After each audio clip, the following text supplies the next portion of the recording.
This is one of the most overlooked mistakes at divorce. And we think of it as harmless, but it actually can completely backfire. So let's say that you and your spouse have a credit card or two, and one of you might be the primary user, or you might be joint, the other one might be an authorized user. But the point is that you're both financially connected to that credit card. At divorce, maybe you used a pot of money or whatever cash is left in the bank to pay that credit card off. Yay, it's down to a zero balance. Congratulations, that is major.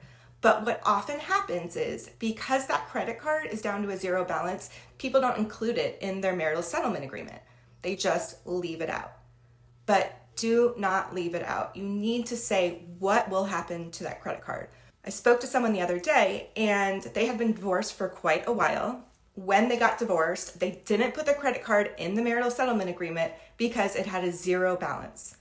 Their spouse continued to use the credit card their ex-spouse. And their ex-spouse was making diligent payments. The problem is that credit card was maxed out.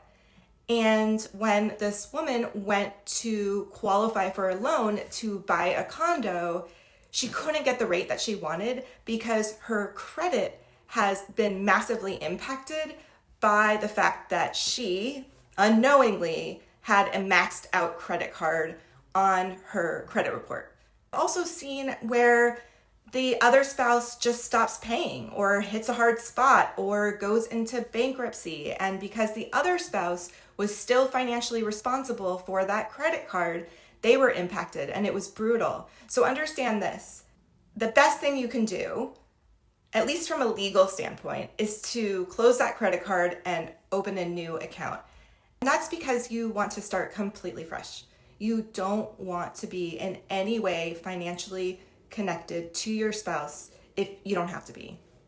So the moral of the story, if you have an account with your spouse, a credit card account, a bank account, any type of account, and even if there is a zero balance, make sure to include it in your marital settlement agreement.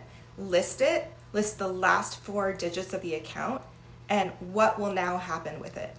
And one more tip, just because the divorce judgment says that your soon-to-be ex-spouse will remove you, if they don't, it doesn't matter what your divorce judgment says.